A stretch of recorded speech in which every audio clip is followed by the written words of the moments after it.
Bem, estamos de volta com o Argumento e a nossa conversa com o secretário de Estado de Administração Penitenciária, o advogado Jarbas Vasconcelos. Secretário, é um prazer tê-lo aqui. Muito obrigado por ter vindo. Sabemos da sua agenda, uma atividade tensa constantemente, né? O ideal é que não fosse assim. Sim. O ideal é que já a coisa caminhasse dentro de um protocolo estabelecido. Mas me parece que nós ainda não estamos nessa fase total, não é isso, secretário? Bem, Mauro, é um prazer mais uma vez estar aqui com você. Eu acho que você tocou no ponto central. O grande desafio quando eu fui para a antiga SUSIP, hoje SEAP, era estabelecer protocolo, estabelecer uma gestão do sistema prisional como a pedra de toque do sistema de segurança pública. Se plantou uma ideia há muito tempo no estado do Pará de que o sistema prisional não contava para a segurança pública. E a consequência... Hoje a gente sabe que comanda. Pois é, não se via uma realidade que estava aos olhos de todos. O comando do crime estava dentro do sistema prisional. As nossas unidades prisionais eram comandadas pelo crime. Quando nós falamos que nós vamos tomar a unidade prisional X do crime, não é uma figura de retórica. É uma frase que é absolutamente real, porque o Estado não dominava aquela unidade prisional. Quando nós colocamos para que o Estado domine, a consequência imediata é a queda da criminalidade, o que prova que nós estamos fazendo o trabalho certo, estamos fazendo a coisa certa. Identificado os líderes, eles são transferidos para unidades federais? Mauro, depois de um ano de trabalho, nós podemos falar algumas conquistas que nós tivemos. No primeiro momento, nós não reconhecemos, não conversamos, não negociamos com nenhuma organização criminosa. Antes, era a política da segurança pública reconhecer a liderança criminosa. Eles exerciam a liderança? Exerciam. Legitimamente? Havia alguns, inclusive, que iam receber os representantes do Estado de paletó, porque eles eram chefões, de fato, dentro da unidade. Os agentes eram humilhados, os diretores eram humilhados, porque eles não mandavam, né, na unidade prisional. Então, todo o crime organizado é que comandava aquela unidade também se tornava uma unidade de negócio para o crime. Toda a alimentação, o medicamento que era entregue com o dinheiro do Estado era vendido pelas organizações criminosas que lá dominavam aquela unidade. Então, isso era um negócio de milhões. Tranquilamente, eu posso lhe dizer aqui, sem expressar críticas, a não ser a concepção da segurança pública que vigeu no estado do Pará, de que o Estado era financiador do crime quando permitia acontecer uma situação dessa, em que as organizações criminosas se instalavam numa unidade prisional, o Estado permitia e até dava a elas freezer, geladeira, encontramos frigobar, encontramos adegas de vinho, né? Então, os chefões do crime se vestiam com ouro, com cordões, com relógios. E, secretário, e para mudar essa realidade, quantas casas prisionais existem no Pará? Mauro, olha, nós temos 48 unidades prisionais, a metade delas nós temos hoje em protocolo de procedimento padrão, que é o padrão do Departamento Penitenciário Nacional, ou seja, são casas que o Estado tem total controle hoje, são as principais casas, e você vê que o resultado disso, que não chegou ainda a 100%, é uma queda dos índices de criminalidade que a gente tem contribuído. Quando nós isolamos as lideranças criminosas mais perigosas e mandamos para o sistema federal, todas, depois nós pegamos todas as demais lideranças abaixo dessas e isolamos numa única unidade prisional. E em cada unidade prisional nossa hoje, mesmo aquelas que não têm ainda o nosso controle pleno do Estado, as lideranças criminosas estão isoladas em determinado pavilhão. Isso tem que fazer frequentemente, porque no crime cai um líder e aparece outro imediatamente. Mas veja, nós estamos vivendo agora o fenômeno dos faccionados se desfaccionarem. Por quê? Não é negócio mais ser faccionado. Ora, se você ser liderança do crime, antigamente, lhe dava esse status de conversar em nome da cadeia. E dava uma certa garantia interna, né? E total garantia interna. Hoje, eles estão seccionados, separados na unidade prisional. Eles não têm contato com a massa carcerária. Eles passam a ter uma vida diferente da demais unidade. Líder com líder. Líder com líder. Não vai lugar algum. Então, hoje, quando eu digo protocolo, põe em protocolo, hoje essas unidades que estão sob nosso controle, elas são vigiadas 24 horas pelo nosso agente. Antes, o agente do Estado ficava lá fora. Na verdade, ele protegia o criminoso que estava aqui dentro da unidade dos seus concorrentes. Por falar em agente, foi dado posse a quase 600 novos concursados. A 581, nos próximos dias vão assumir mais 10 também, então vai ficar isso aí. 600. Eles já assumiram? Já. Vão substituindo os temporários? Vão substituindo. Como foi esse treinamento, secretário?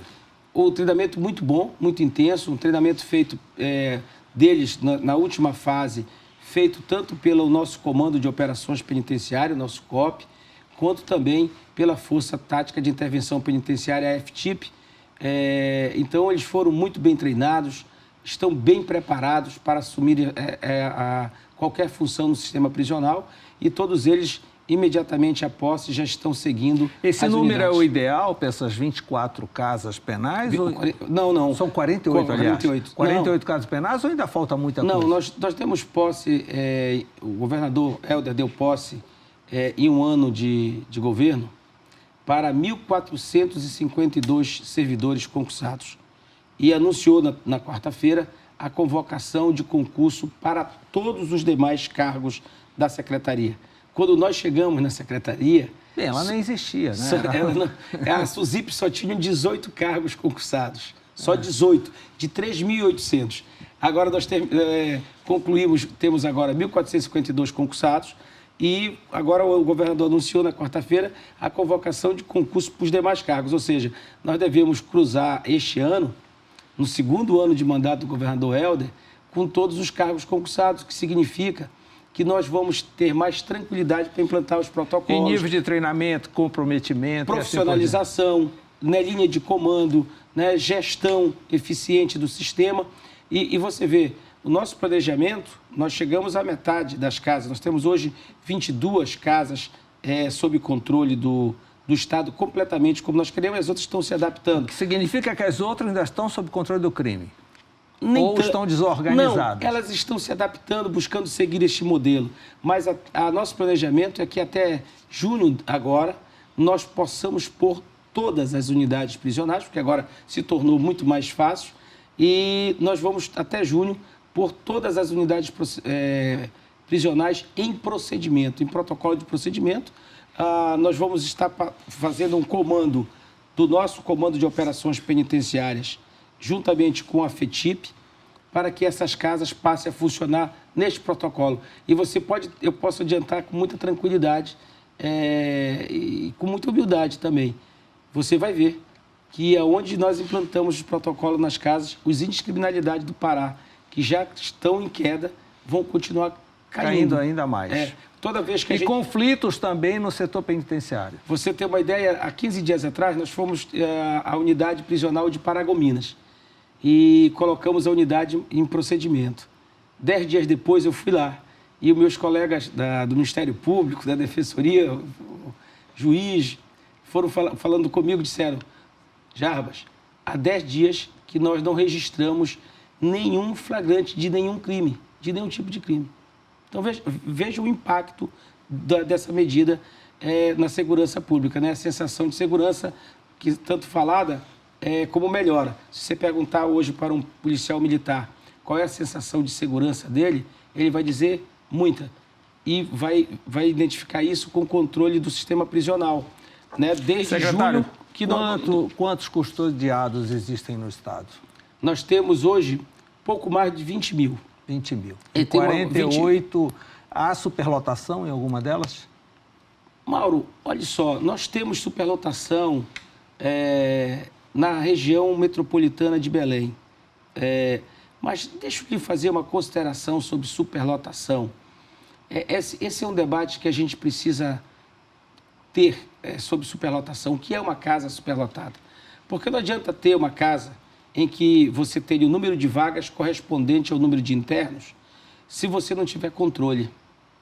Eu lhe dei agora o nome de uma casa que nunca teve superlotação, sempre viveu abaixo do limite da sua capacidade, que é Paragominas, e foi uma casa que foi tomada, 100% dos internos se faccionaram.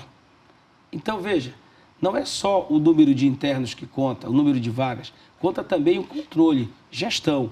Mas, veja, nós estamos fazendo o dever de casa. Este ano nós abrimos 1.224, o ano que passou, 1.224 vagas. Estamos abrindo até abril mais 1.291 vagas e a nossa pretensão é que a partir de maio, medidas simples de gestão, recuperando casas que foram abandonadas, casas que foram sucateadas num motim, numa refrega e que ficaram abandonadas. Levantando isso, nós vamos Alguma em construção, mais alguma casa penitenciária? Sim, quando eu falo de geração de novas vagas até abril e maio, nós agora temos Redenção, a unidade pronta para ser entregue agora, de Redenção. Nosso governador deve inaugurar nos próximos dias. Tucuruí, uma nova unidade prisional em Americano. Vamos ter uma situação em regiões do estado como a Transamazônica, o sul e o sudeste do Pará. Nós vamos, pela primeira vez, eu creio que na história do sistema prisional do Pará, vamos ter mais vagas do que internos, né? E vamos gerar... Qual é o fluxo de entrada e saída, secretário? Ainda nós perdemos para as entradas. Nós temos dialogado muito com o Poder Judiciário para que nós possamos usar cada vez mais as tornozeleiras eletrônicas. O Estado tem suficiente? Temos e estamos... E daqui a mais uns 30, 40 dias nós estaremos com um sistema de monitoramento eletrônico muito bom, muito eficiente, de controle de todos os tornozelados. Para você ter uma ideia, já hoje nós temos equipes que controlam o monitoramento eletrônico. No Sírio, por exemplo, todos os presos que nós saíram para a temporada do Sírio, no final do ano, nós o abordávamos toda vez que eles saíam da linha, né? Então, o sistema de monitoramento eletrônico, ele está muito eficiente, porque nós monitoramos. Antes, realmente, havia uma justa resistência do judiciário. Seria suficiente. Porque se dava a tornozeleira, Mauro, e o cara pegava a tornozeleira e ia para onde queria. Hoje não. Tinha controle. Se ele sair da linha, nossa equipe vai lá e monta. O equipamento está funcionando. E essas saidinhas temporárias que o sistema permite, por que eles não saem com tornozeleira? A gente lê sempre na imprensa, tantos por cento não voltaram. E assim mas veja bem... Não teria suficiente? Desde agosto, nós estamos tornozelando todo mundo que sai. E aí, aqueles que não voltam são recapturados. Hoje, nós temos uma equipe de recaptura no sistema. A ideia nossa é que o sistema cuide de si próprio e libere a Polícia Militar, a Polícia Civil, para cuidar da liberdade e dos interesses do cidadão que está livre. Secretário, essas facções, esse crime organizado passa muito por celular. O que o senhor fez para evitar esse acesso ao celular, que é o que mais passa? Hoje passa mais até do que droga na frente dos presídios. Mas hoje, Mauro, hoje nas nossas unidades prisionais, os celulares são encontrados como raridade cada vez mais. Quando nós estabelecemos o nosso protocolo de controle, ele significa controle de acesso, controle de pátio, vigilância aproximada 24 horas. Ou seja, se por acaso passa um celular pela portaria da unidade, quando o preso sai para o banho de sol, a cela é revistada todos os dias. Todos os dias. O preso sai para o banho de sol, que é de lei ele ter 2 horas de banho de sol, imediatamente os nossos agentes revistam. Os nossos agentes estão lá circulando dentro do pavilhão. Se ele ligar, o nosso agente vai escutar, vai ver e vai tomar o celular. O senhor assinou... Então, hoje nas nossas casas, que a gente coloca em protocolo, celular, eu vou lhe contar, é coisa rara e punida de uma forma muito dura. Porque nós, quando tomamos o celular, nós registramos o boletim de ocorrência, nós punimos colocando aquele preso em cela separada, isolada. E o que acontece com quem tentou entrar com o celular? A mesma coisa. É preso. Vai logo recolhido. É preso. Olha, Mauro, desse ponto de vista, lá o protocolo é o seguinte: o agente que está na portaria revista todo mundo, inclusive o seu colega, né? Nós tivemos casos também de prisão, é bom que se diga, de agentes prisionais. Né? Sim, porque dizem que são os maiores fornecedores, não é isso, secretário? Pelo menos, teoricamente, é o que se ouve falar. Veja, o celular não tem perna. Alguém leva o celular. Isso. Né? Então, mas esse comércio, a cada dia ficou muito mais perigoso pelo rigor do nosso protocolo, do nosso procedimento. O preso só pode ter uma coisa na cadeia: o seu uniforme e o seu kit higiênico. Só isso. Na cadeia é o único local que todos têm que ser absolutamente iguais. Absolutamente iguais. Em propriedade, em direitos, em deveres. Todo mundo deve trabalhar, todo mundo deve estudar, todo mundo deve ter a mesma coisa. E todo mundo trabalha e estuda? Ainda não. Porque no sistema prisional que nós tivemos, ninguém trabalhava, ninguém estudava. Porque já trabalhavam para o crime e não tinham tempo de estudar e nem ambiente para estudar. Nós tivemos fechado, Mauro, 35 escolas no nosso sistema prisional que foram transformadas em cela. Né? Hoje nós estamos reabrindo isso. Você está vendo que agora os presos estão trabalhando. Inclusive, esta semana nós iniciamos aqui em Belém... E tem uma remissão de pena na medida que trabalha e estuda. O projeto de limpeza das vias públicas, colocando uma equipe de 180 internos para limpar o Almirante Barroso, limpar a BR, e essa equipe vai continuar. Eu vejo muitas presidiárias nas praças. Sim, também. Né? Me parece que funciona mais azeitado, né? Com elas, com o público feminino. Eu diria, Mauro, que isso funciona quando a unidade prisional ela está sob controle. Né? O Centro de Recuperação Feminina de Ananindeua, ele é uma dessas unidades que foram postas sob controle e, por isso, nós temos facilidade com que as internas saiam de lá. O senhor agora editou portarias acabando com a tranca às 16 horas. Sim. Com isso, o senhor aumenta o tempo de assistência advocatícia. Saúde. Alimentação. Muda até o horário do jantar, né? Eles parece que jantavam às 16 horas. Tudo na cadeia antes, Mauro. Acabava às 16 horas, acabava o dia. Então, veja bem, como é que o preso podia trabalhar? É verdade. Ele tinha que trabalhar até meio-dia. Nenhum empresário quer um interno para trabalhar até meio-dia. Para estudar, tinha que ser até meio-dia. Não tinha atividade noturna. A maioria das unidades prisionais não tinha nem luz. E agora, passou para que horas? Não, agora a unidade funciona plenamente. O preso pode estudar e trabalhar até às 18 horas, receber assistência à saúde, receber assistência jurídica, inclusive estudar à noite. Eles têm acesso à televisão? Não. Como ele disse, dentro da unidade prisional só existe o uniforme e o kit dele. Quando eles têm acesso... A gente ouve falar em pequenos supermercados, pequenas lanchonetes, que eles compram coisa dentro da penitenciária. Isso acabou? Acabou.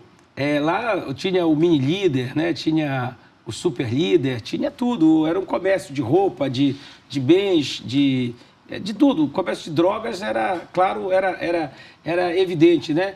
Existia a tabacaria, existia a dispensa, o supermercado. Esse comércio acabou, Mauro. Eu lhe diria que hoje as nossas unidades prisionais não abrigam mais essa realidade. Altamira nunca mais. O episódio que aconteceu com tantas mortes. Eu espero que não aconteça. Aquele episódio revela ali o controle de uma facção, né, sobre uma unidade prisional que, com a ajuda, com a colaboração de agentes prisionais, pôde invadir um outro pavilhão de uma outra facção e exterminá-los. Né? Então, esse tipo de situação não ocorre quando nós temos o controle das unidades prisionais. Secretário, no passado se falava muito na terceirização do sistema prisional, terceirizar presídio. Manaus parece que experimentou isso. Não sei se deu certo, porque eu vejo Manaus todo enrolado aí cada vez mais, cheio de facções e assim por diante. Aconteceu isso? Não existe mais essa conversa de terceirização? Não, olha só, o sistema de Manaus eu conheço ele, mas apenas para dizer assim, não é o modelo que nós gostaríamos de trazer para cá. Até porque está com um problema permanente. O modelo em que você terceiriza a gestão, mas a segurança que fica por conta do Estado, e você não estabelece protocolos, né? Fica até a dúvida quem é que garante esse protocolo dentro da unidade, não nos interessa. O que nos interessa é termos aqui PPP, né? Então, nós trabalhamos com a ideia aqui de uma parceria público-privada para construir novas unidades prisionais.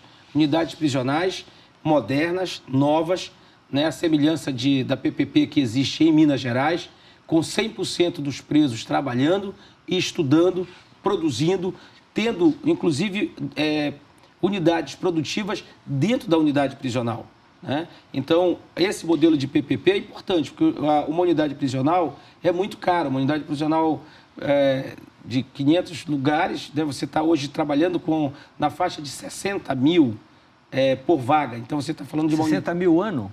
Não, 60 mil custa cada vaga para ser construída. Sim. Então, você está falando de uma casa prisional de 500 vagas, você está falando de 30 milhões. E qual é o custeio de um preso hoje no Pará? Algo como R$2.000 por mês. R$2.000. 2 mil por mês. Nessa época de muita umidade, muita chuva, problemas de saúde ampliam? Ampliam. Vírus e coisa... Ampliam, mas olha só, o controle da unidade, quando você tem uma unidade limpa, uma unidade que é lavada, né? Para nós, Mauro, quando você entra num sistema prisional, antigamente você dizia assim, tem cheiro de cadeia. Hoje, quando eu vou numa unidade prisional, quando ela tem cheiro, significa que os diretores não estão gerindo aquela unidade de acordo. Unidade prisional não tem que ter cheiro, ela tem que ser limpa. É a casa onde o nosso agente trabalha, o nosso diretor trabalha e onde os nossos presos vivem. E eles têm que ser responsáveis por manter limpo, asseado e em condições de higiene aquela unidade. Então, isso que nós estamos disso que nós estamos falando. Então, nas unidades onde nós temos controle, você não tem cheiro. Você vê a unidade pintada, lavada, regularmente, limpa, sem rato, sem barata. Portanto, essa situação também muda. Você vê que onde nós temos protocolo e procedimentos implantados, a saúde dos presos melhorou enormemente. Sim. Então, o senhor acredita que até o final do ano, as 48 estarão com o protocolo implantado? E com isso nós podemos dar sustentabilidade à queda dos índices de criminalidade. E, secretário, e o egresso? Como é que o mercado tem recebido o egresso do sistema prisional? Olha só, Mauro, tudo é um processo. É claro que um sistema que era tido, e de fato arcaico, a mim pessoalmente, como o pior do país, que era o sistema prisional do Pará, o sistema prisional do Pará se tornou o pior modelo de sistema prisional de todo o Brasil. É claro que a pessoa que vem de lá para cá, para fora, para a sociedade, é mal vista. Eu acho que essas coisas também começam a mudar. Quando nós percebemos hoje que, dentre as 5 maiores notas do Enem, 3 foram de internos do Pará. Significa internos que estão estudando, que estão mostrando capacidade, vontade de mudança. Quando a sociedade vê o interno lá na BR, cuidando da jardinagem, da limpeza pública, pintando meio-fio, cuidando da Praça Batista Campos, para você caminhar, e você está caminhando e vendo que as pessoas ali estão trabalhando, você não se sente ameaçado por elas, a percepção da sociedade do egresso muda para o acolhimento dele. É verdade. Então, isso é um processo que vai demorar algum tempo. Não é uma solução que a gente tem para amanhã, mas o importante é seguir nessa direção. Eu posso lhe dar um testemunho ali na Praça do Horto, cheio de criança, com suas mães, suas babás, e as internas fazendo a limpeza, tudo convivendo pacificamente, nada amedrontando. Nós temos um projeto cujo maior inspirador é o doutor Delmar, da vara de execuções penais da região metropolitana, o Delmar Barroso, que é o Conquistando a Liberdade. Toda semana, inexoravelmente toda semana, de segunda a sexta-feira, os internos estão numa das escolas onde está o projeto Ter Paz. Ou seja, em escolas de situação de risco social, de territórios ainda em que o Estado disputa ao crime. E o que é que eles fazem? Eles reformam a escola, pintam, reparam, constroem. E na sexta-feira, normalmente, as crianças, os jovens, às vezes não percebem quem está trabalhando. Isso que é uma equipe do Estado. E, portanto, ficam lá convivendo. E no final do dia, eles reúnem com os jovens e narram quem são eles e como eles, em determinado momento da vida, em condições muito semelhantes a muitos daqueles jovens, eles foram tragados para o crime, para o tráfico e foram presos. Secretário... Então, é um projeto muito bom, que ensina, né, que humaniza e também faz com que a sociedade reflita na necessidade de acolhê-los quando eles para cá regressarem.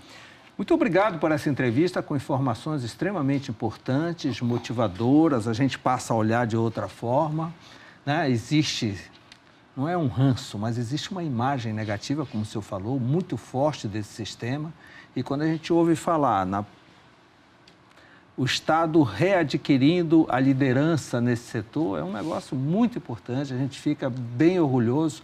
Tomara que nunca mais ocorra aquilo que ocorreu em Altamira. Sim. Né? Que todo paraense fica triste ao ver na mídia. O sistema prisional ainda há muita coisa para ser feita, Mauro, e acredito que será feita no governo do Helder Barbalho, que é um governador que tem uma compreensão do sistema prisional muito profunda, muito aguda, e ele tem plenamente discernimento que esse sistema pode contribuir fortemente não só para a queda da criminalidade, mas também é um sistema que pode reinserir, pode reeducar, pode recuperar realmente o homem. A ideia de que o sistema prisional não recupera ninguém é uma ideia com a qual nós não compactuamos e não trabalhamos. Nós trabalhamos para dignificar aquela pessoa, para que ela retorne plena, com cidadania e humanidade para a sociedade. Secretário, muito obrigado pela entrevista. Obrigado, Mauro. Obrigado pela sua companhia. Estaremos de volta na próxima segunda-feira, ou melhor, a próxima segunda-feira é Carnaval. Então a Bandeirante tem toda uma programação especial para você. Nós vamos voltar no dia 2 de março, com sempre novidades para você. Muito obrigado e boa noite.